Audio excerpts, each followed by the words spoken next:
Ladies and gentlemen, welcome back to Mission Critical, and I have something to confess.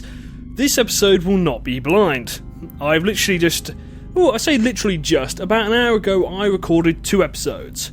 I sat down to actually edit the first one together, and the first one for some reason didn't record with the sound. I had the commentary, I had the visuals, but no sound. And the second one was fine, which is quite weird.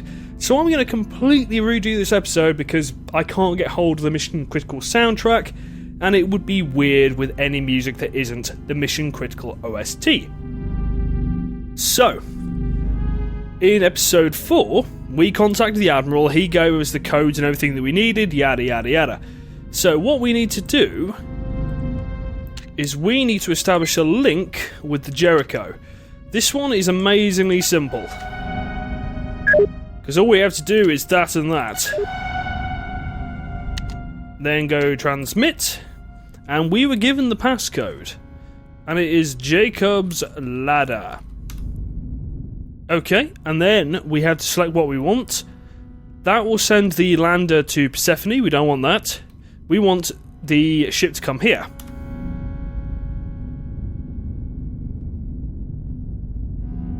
So yeah, apologies about this. I am going to know everything I need to do. So, in theory, this episode should actually fly by quite nicely.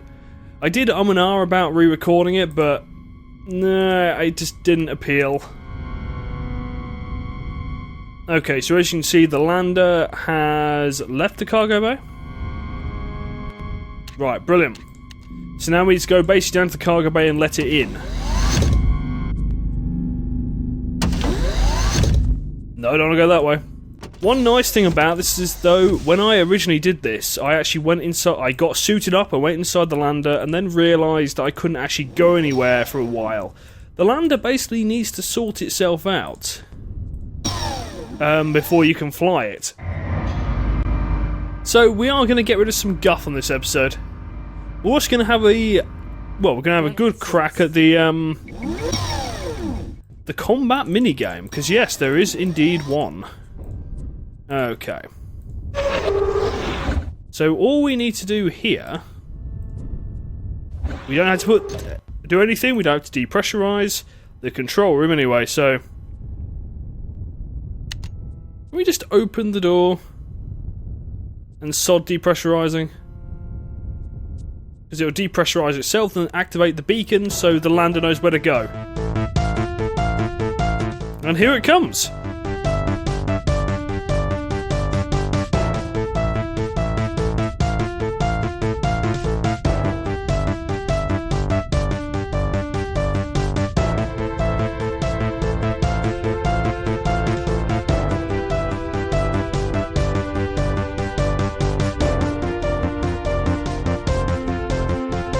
Okay, so let's close the door, get that repressurized, and then we'll go grab what we need from the actual bloody cockpit.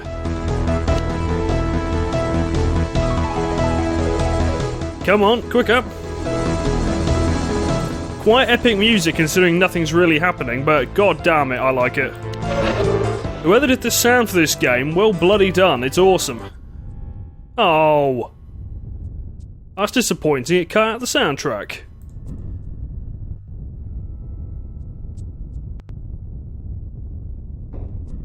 I actually need to turn right. There's some storage bins. Probe launcher. A seismic probe, we'll need those when we get to the planet's surface. Wire spool, again, gas cartridge, all for the planet's surface. And now we can actually solve the problem we had with oxygen by taking oxygen tanks. I believe we can have only 2. Yes, okay. I won't reveal what those are for. Well, one's pretty obvious, it's for the suit. I won't reveal what the others are for because, of course, we haven't got there yet. It's really weird recording this after I've already recorded the episode after. Okay. So we boot this up. Oh, fuck off. Oh, no, that's a piss take. Basically, it won't let me fly the ship because the cargo bay doors are closed, okay? But I know full well that I'm going to have to put my suit on, open the doors, depressurize everything, go out there, only to be told that we can't actually go anywhere. That is a piss take game. Right.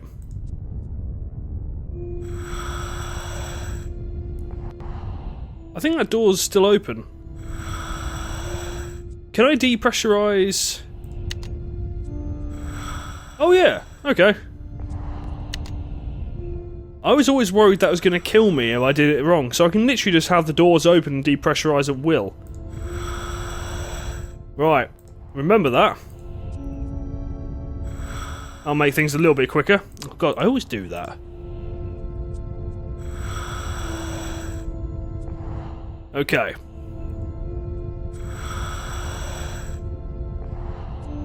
The flight controls are locked.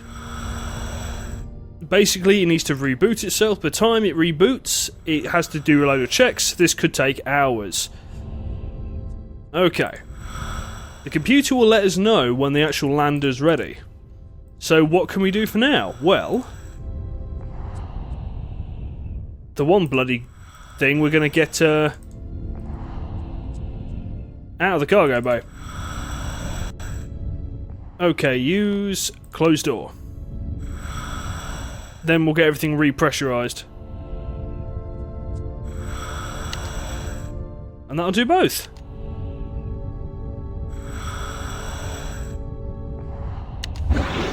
And we'll close the control room door. Yeah, see, that speeds it up quite nicely. And we could just depressurize the bloody... That's it. Well, no, we won't leave that open. Right, I tell you what we can do, though. We can take this bloody helmet off. Okay. So, we've sorted out the lander. We now need to sort out the bloody... the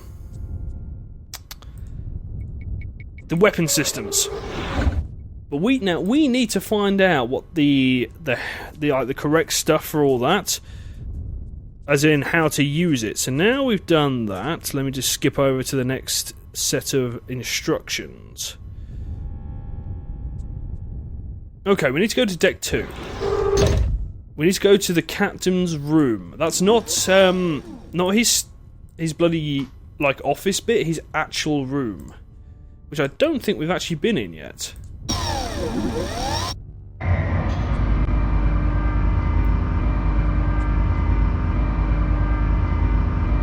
Deck 2. I say this episode might be a lot shorter than they are usually, on the pure fact that I do know what I'm doing for once, which is a bit odd.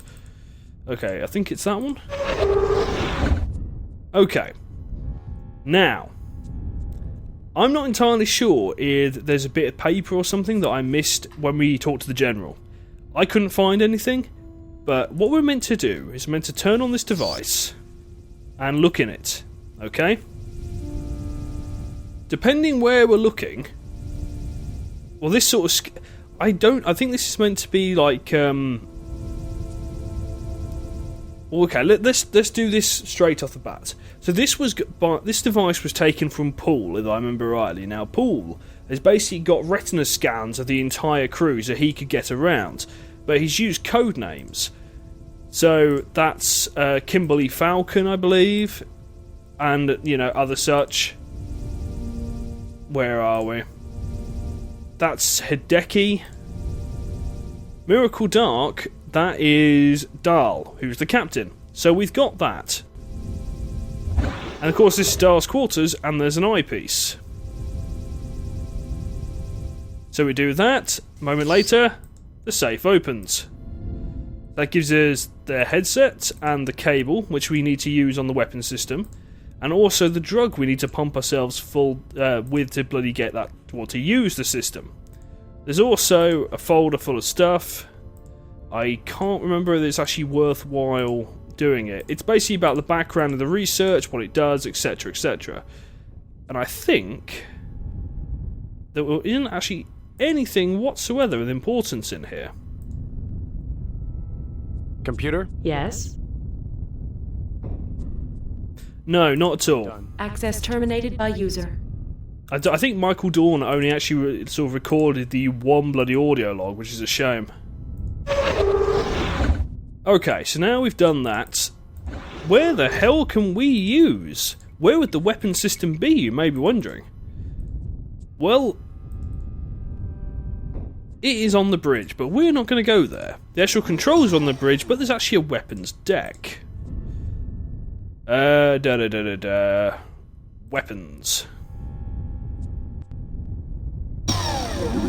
Now what the game wants you to do is go up to the bridge, plug everything in, and then it will tell you, hey, there's something you haven't done, and it will then explain how to do it. Weapons bays. Essentially, we need to actually initiate a bloody drone. Now, there's a drone bay there, a drone bay there, and a drone bay there. This is actually drone bay 1. Now, we only need one drone. We need to get one drone working. So, now that we've done all of that, let's just double check. Okay, select a drone. And we're looking for the ones that are currently in storage. Well, no, we're not, sorry. We're looking for the ones that are ready to be programmed. So, now that we've got that, the computer in the bridge will say, hey, you want to program that with 180. So, let's go alpha, program, load which program, 180. Okay. Load it. Now, I think I only did this with one drone when I last recorded, and we're just going to do that again, because I don't want to change anything. Accidentally, as it were.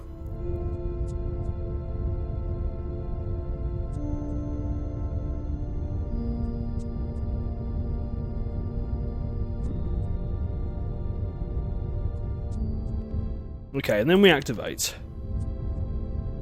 Or do I? Actually, let's just see if we can do a second one. If it actually does anything. Oh, well, we can just do it. There's not really a lot of points, but we're going to do it. So essentially, there is actually quite a nice little mini game. Well, I would say nice. Nice for the time. You'll see it very soon, because there's actually 8 training missions to get you accustomed to how it works. The only thing I find that it works in like a semi-3D space, which I don't really like. It reminds me of the very low-rent Homeworld, if you get what sort of the way I'm going with this. Oh, there we go. It's done it all for us. So now we can go up to the blooming. Now we can go up to the bridge and get connected. Yeah, it's like a low-rent Homeworld. But it's quite nice because it has like a varying difficulty level. If you set it to 0, it will basically fight for you.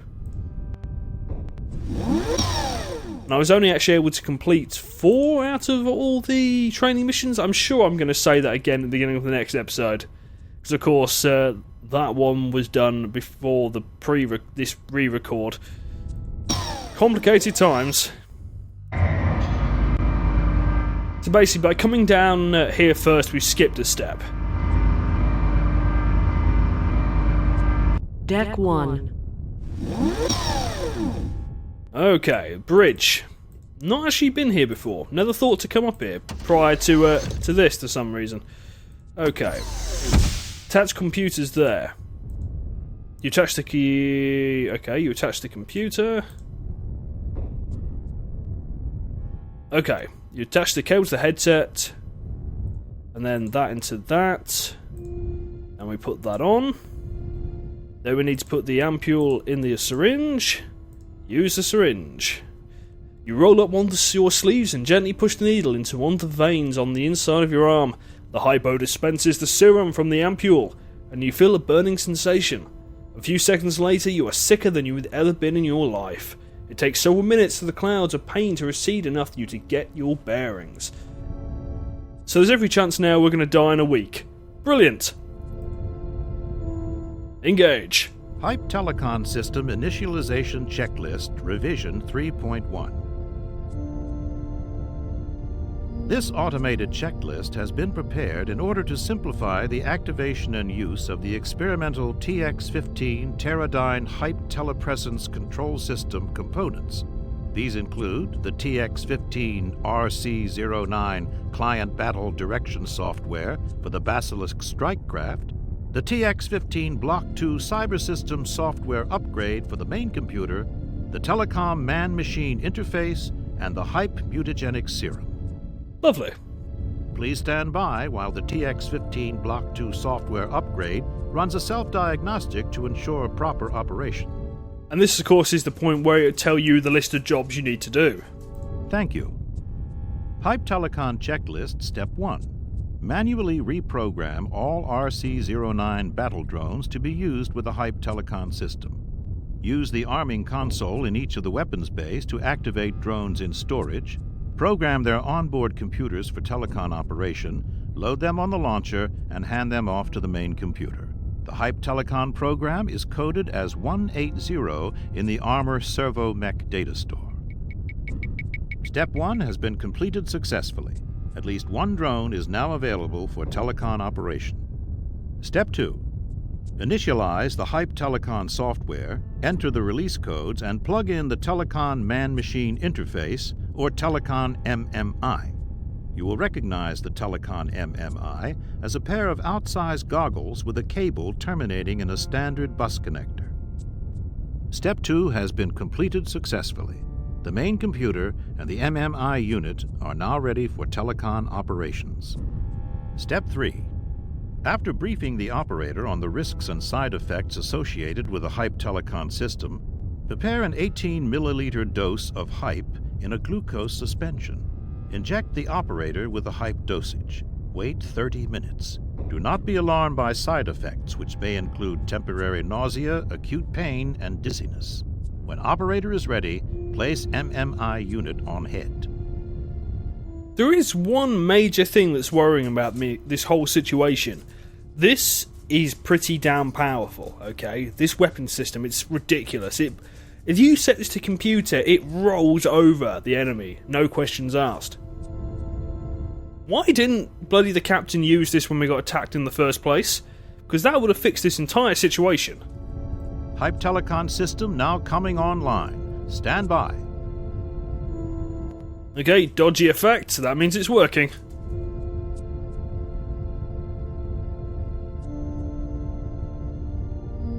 Okay. So, there are 8 training exercises. We're not going to do them all now. We're going to probably do 3 or 4. So, here we go. Low difficult settings. If we put it on that, computer activated. Hard is obviously hard. So let's put it on easy. We can actually pick what sort of ships we want. I find personally, attack drone. You're best off having fighter drone. Nearly everything is attack, and these 2 as fighters. Actually, is that correct? See, they're good at they're anti-drones, and they can do anti-ship. Attack. Full-on attack drones. Deploying. Okay, so we've got a full 3D map here, so the idea is you can't bloody select anything. On this first mission, you just let the damn things guard. And I did want to do that. What I want to do is that. No, I don't. As you can see,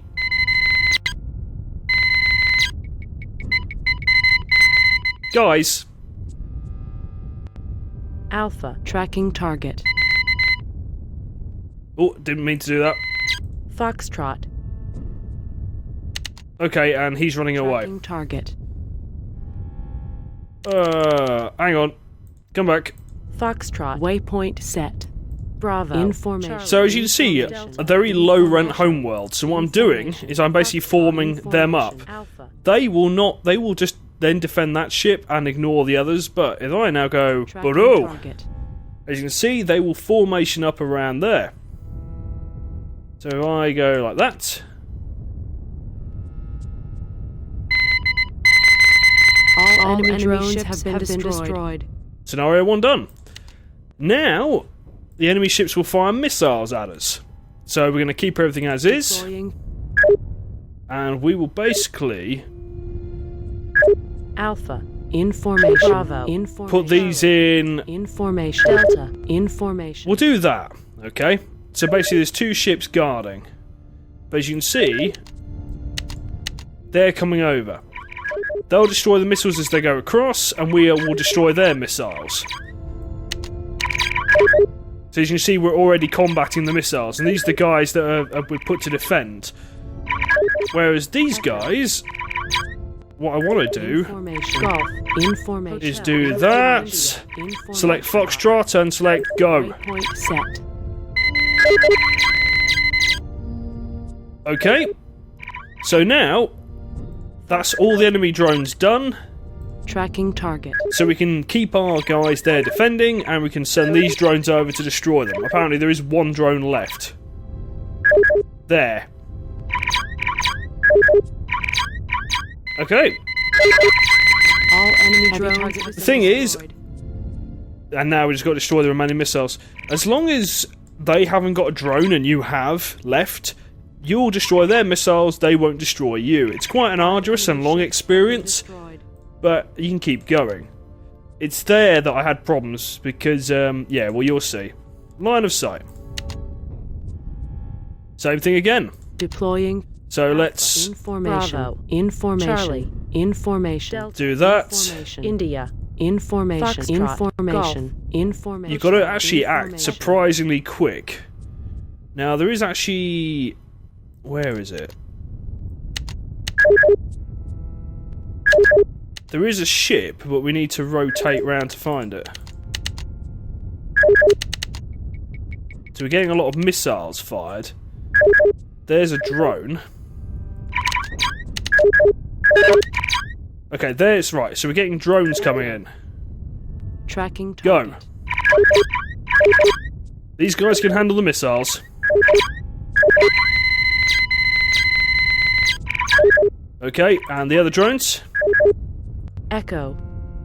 Tracking target.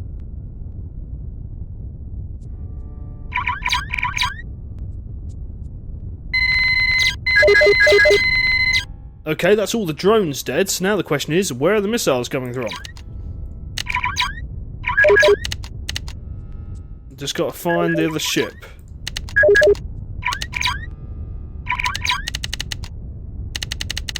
It's around here somewhere.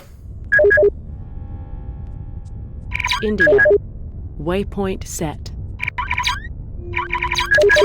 So yeah, you can see what I mean about this like semi-3D space. Overall, this works quite well, but I will be just letting the computer fight my battles for me. India. Waypoint set. Because we will get onto bloody attacks from multiple sides, and as much as I don't mind strategy games, I am very much out of practice with the damn things. All enemy drones have been destroyed. Heavy target destroyed. Okay, done and done. So it's just the missiles now, which this is taking care of.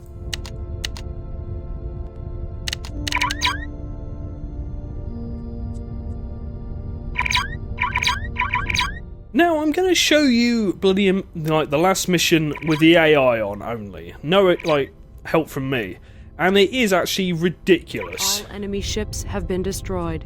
The AI acts way faster than you could ever hope to. It's not just a case of like, how do I describe this? It is just wonderful to behold. Okay, so I do that. Right, watch this.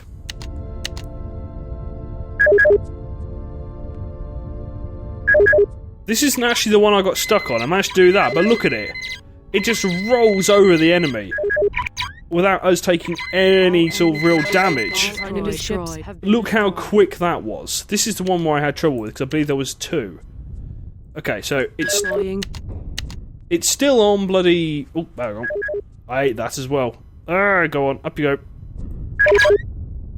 Just zoom in. Look at it. It just stomps over it. It's not just a case of, you know, severe firepower.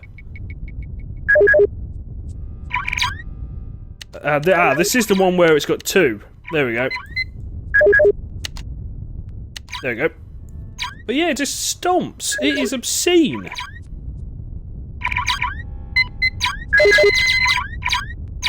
All enemy drones, all enemy ships have been destroyed. So we'll let the computer do that, because why the hell wouldn't we? So anyway, ladies and gentlemen, when we come back, we will be going into the past, but into the future. Yeah, whatever. Just watching. Ta-ta for now.